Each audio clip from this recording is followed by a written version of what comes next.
एक समय की बात है, राजबीर नाम का एक पुलिस वाला अपने परिवार के साथ एक घर में हंसी खुशी रह रहा था। उसके परिवार में उसकी पत्नी जया और उसकी बेटी रीमा रहते थे।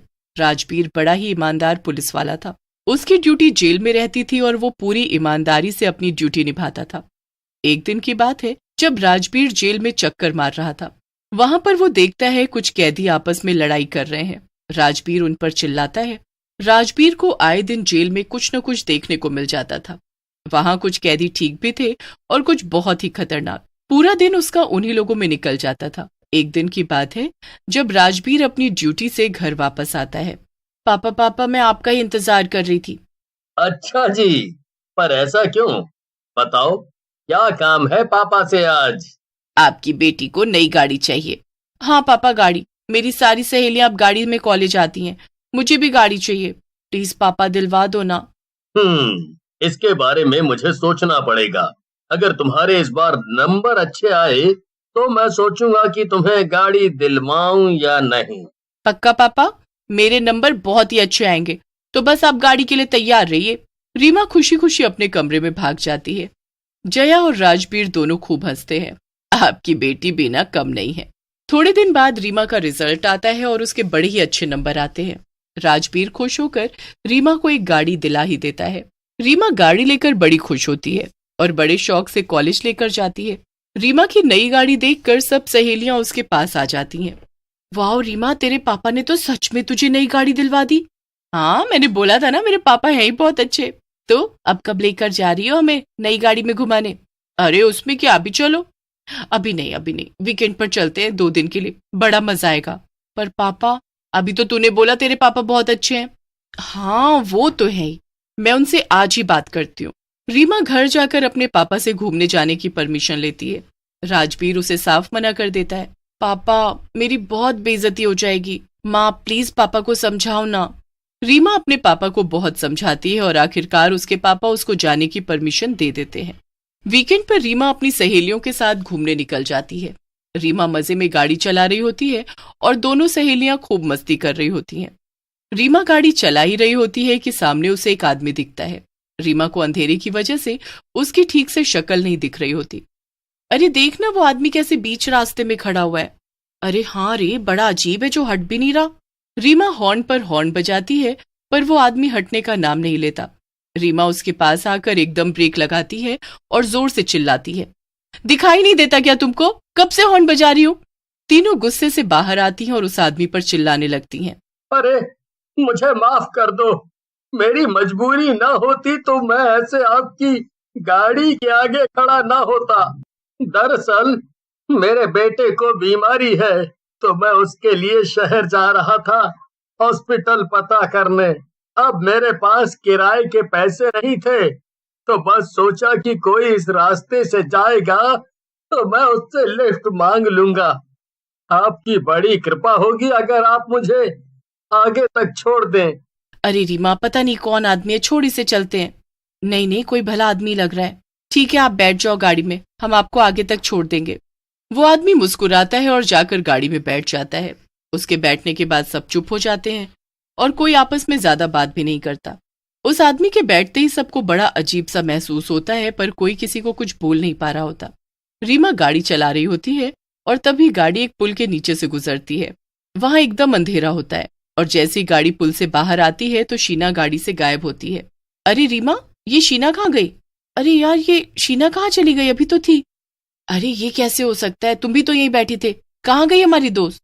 रीमा और सुशीला की हालत बुरी हो जाती है। वो दोनों बहुत ज्यादा घबरा जाती हैं। रीमा जल्दी से गाड़ी एक तरफ लगाती है। सुशीला, मुझे कुछ गड़बड़ लग रही है, ये आदमी ठीक नहीं लग रहा, इसके बैठते ही मुझे अजीब लग रहा है। हाँ रीमा, मैं भी यही बोलने वाली थी, कुछ तो गड़बड़ है, पर अब हम करें क्या? देखो, हम इस आदमी को कहीं जाने नहीं दे सकते। ये आदमी चला गया तो शीना का पता नहीं लग पाएगा। हाँ तुम ठीक बोल रही हो। रीमा वापस गाड़ी में बैठ जाती है। सुशीला उसके साथ वाली सीट पर बैठ जाती है और वो आदमी पीछे सीट पर बैठा होता है। रीमा शीशे में उस आदमी को देखती रहती है। एक पल के लिए रीमा को उस आदमी का असली चेहरा दिखता है जो भूत में बदल चुका होता है। रीमा का शक यकीन में बदल जाता है। रीमा अंदर से बहुत, पर फिर उसे याद आता है कि उसके पापा कितने बहादुर हैं, तो वो ऐसे कैसे इतनी डरपोक हो सकती है। रीमा के अंदर एक हिम्मत आती है वो सोच लेती है कि अब उसे क्या करना है। वो गाड़ी को दूसरे रास्ते से होते हुए सीधा जेल लेकर जाती है, जहां उसके पापा पहले से खड़े होते हैं। जैसे ही वो आदमी और दोनों सहेलियां गाड़ी से उतरती हैं, वैसे ही राजबीर और 2 पुलिस वाले उस आदमी को पकड़ लेते हैं। अरे ये क्या हो रहा है? मुझे क्यों पकड़ा है? तुम तो मुझे हॉस्पिटल लेकर आ रही थी ना, पर ये तो जेल है। रीमा बेटा, तुमने जो आज अपनी सूझबूझ से काम लिया, मुझे तुम पर गर्व है।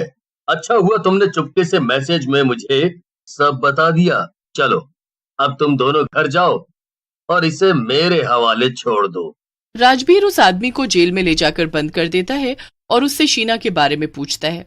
वो आदमी बार बार इनकार कर देता है कि उसे कुछ नहीं पता। राजबीर हार कर उस आदमी के दोनों हाथ पैर बांध देता है। उसके बाद वो अपनी चमड़े की बेल्ट निकालता है और उस आदमी की कमर पर मारना शुरू कर देता है।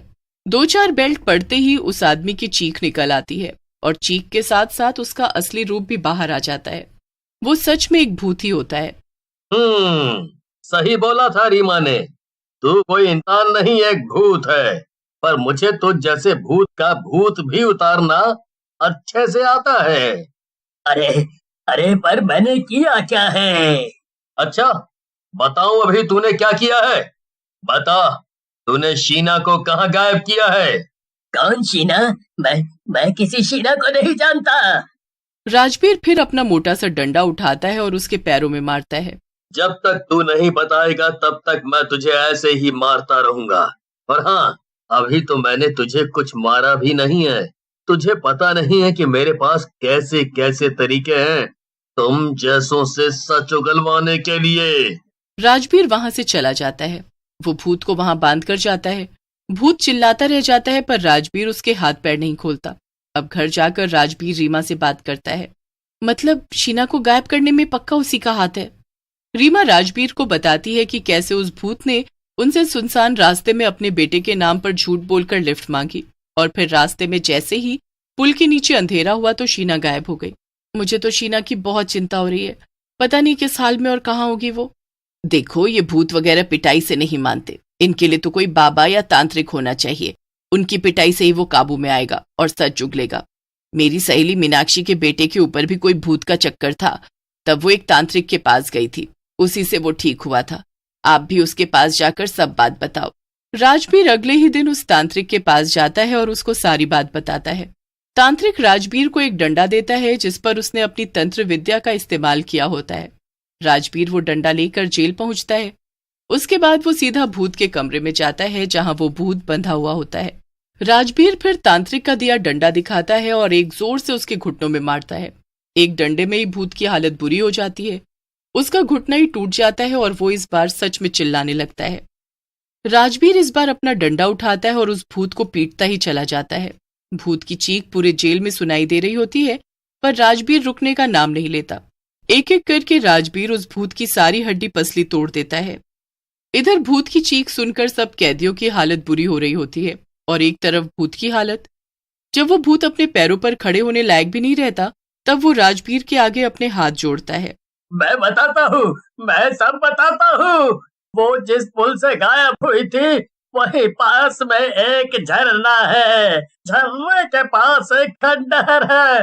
बस वही कैद है शीना। आखिर इतना पिटने के बाद उगला, ये पहले ही बता देता तो बच जाता ना। राजबीर तुरंत रीमा के साथ उस रास्ते पर वापस जाता है। वहां वो उस झरने को और फिर उस खंडहर को ढूंढ लेते हैं। खंडहर के अंदर शीना बेहोश पड़ी होती है और उसके साथ कुछ और लड़कियां भी होती हैं। सब लड़कियों को उनके घर सही सलामत पहुंचाया जाता है। उसके बाद राजबीर वापस जेल में जाता है। यहाँ हर कैदी के जुर्म की एक सजा है जो वो यहाँ काट रहे हैं। जो तूने किया उसकी सजा तो उम्र कैद होनी चाहिए। नहीं नहीं नहीं नहीं। इतना कहकर राजबीर वहां से चला जाता है। भूत चिल्लाता रह जाता है। बस फिर वो भूत हमेशा के लिए उस जेल में एक कैदी बनकर रह जाता है।